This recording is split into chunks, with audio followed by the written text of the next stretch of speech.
Now, in case you didn't already know, the Congressional Budget Office is a federal agency that basically lets the public know how much things are going to cost and what the economic impacts are going to be, like if people are going to lose their health care, how many people may lose their jobs, what's going to be added to the deficit. And of course, the CBO didn't have very good things to say about Donald Trump's big, beautiful bill. You said recently that it is, quote, blatantly wrong to say that it adds to the deficit. You essentially said that an estimate from the Congressional Budget Office and other scorekeepers you believe are wrong.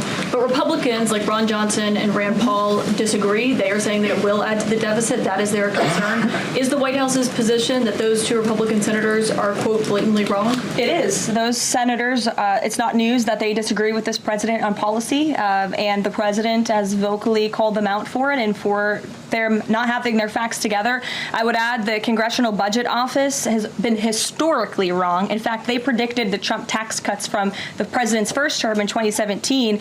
Their prediction was wrong by $500 billion. Those tax cuts had nearly $500 billion more of revenue than the Congressional Budget Office scored.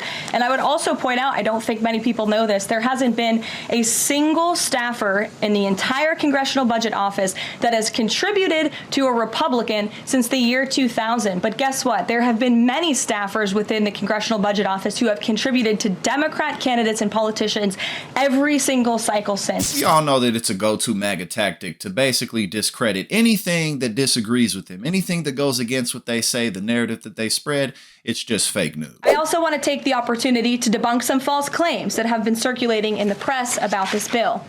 The blatantly wrong claim that the One Big Beautiful Bill increases the deficit is based on the Congressional Budget Office and other scorekeepers who use shoddy assumptions and have historically been terrible at forecasting across Democrat and Republican administrations alike. For example, just before Congress enacted the original Trump tax cuts at the end of 2017, the same CBO projected that growth would average a mere 1.9% over the next 10 years. However, by 2019, actual growth had surged to 3.4% once the Trump tax cuts went into effect, exceeding the CBO forecast by nearly 2 full percentage points. The CBO's latest forecast makes the same anemic growth assumptions as they did in 2017, missing the impact of the One Big Beautiful Bill. The CBO assumes long-term GDP growth of an anemic 1.8%, and that is absurd. The American economy is going to boom like never before after the One Big Beautiful Bill is passed. What's really important here, too, to point out, Shannon, is that some of the estimates, for example, by the CBO, the Congressional Budget Office, are wildly inaccurate. They're assuming an historically low growth rate in the economy. The elements of the Big Beautiful Bill, the reason we're so excited is because it will be jet fuel to the U.S. economy. This is going to foster a pro-growth economy again, to get job creators and entrepreneurs and risk takers moving again, expanding their businesses, adding more jobs. Wages will go up.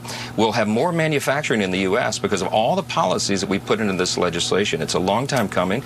And remember, not theoretical. We did this before. In the first Trump administration, we brought in the greatest economy in the history of the world, not just the U.S. After just those first 2 years.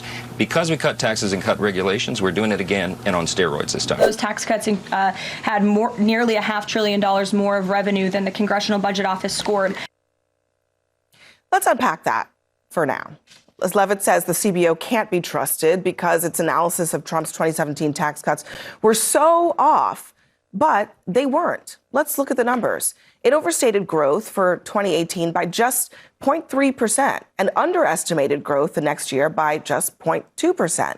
And while revenue for the last 7 years was $1.5 trillion higher than the estimate, experts say that is chalked up to inflation and the pandemic.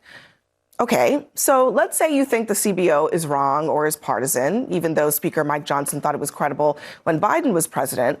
There are 3 other independent reports that also say that the bill is going to balloon the deficit and save nothing close to what the White House is claiming. In 2017, actually, the CBO was pretty right when you adjusted for inflation. But let me read you something that you said back in 2021 about the CBO. This was in relation to a Democratic bill. You said the CBO has confirmed this bill adds nearly $400 billion to the deficit, contrary to the White House's claim that the bill is paid for. So do you only believe the CBO when a Democrat is president, Mr. Speaker? No, this is very easy to explain. The CBO sometimes gets projections correct, but they're always off every single time when they project economic growth. They always underestimate the growth that will be brought about by tax cuts and reduction in regulations. So we can talk about Trump's big, beautiful bill and all the damage that it's going to cause. The CBO just came out and said that it's going to add $2.4 trillion to the debt and the deficit, and 11 million people will lose their health coverage. Before the CBO came out with that this morning, there were tellings that 13.7 million people would lose their health coverage. And of course, you got people like Rand Paul who are, talking about how much it adds to the deficit. They cool with everything else, though. They don't mind tens of millions of people losing their health care. Big deal. But adding to the debt and the deficit, that's what we really got to be focused on, even though Republicans don't actually care about that. Even though in Donald Trump's first term, he added, $8 trillion to the debt and the deficit? Half of that, obviously, from the COVID response, but the other half of that before COVID even happened, from his tax cuts that he gave. And that's what they're trying to push forth again. More tax cuts for the super wealthy and corporations, and more breaks, cutting off people's health insurance so that it gets more expensive. Ever since Obamacare, the Affordable Care Act, was put into place, Republicans have been trying to get rid of it. So this really isn't even like it's just totally unique to the Trump administration. It's just a continuation of what the right wing has been doing in this country for decades, as long as I've been alive at least, and longer. So Trump's big, beautiful bill apparently has a little bit of, Republicans in the Senate who say that they may not vote for it, but we'll see what happens, because oftentimes when Republicans say they're not going to fall in line, they do anyway.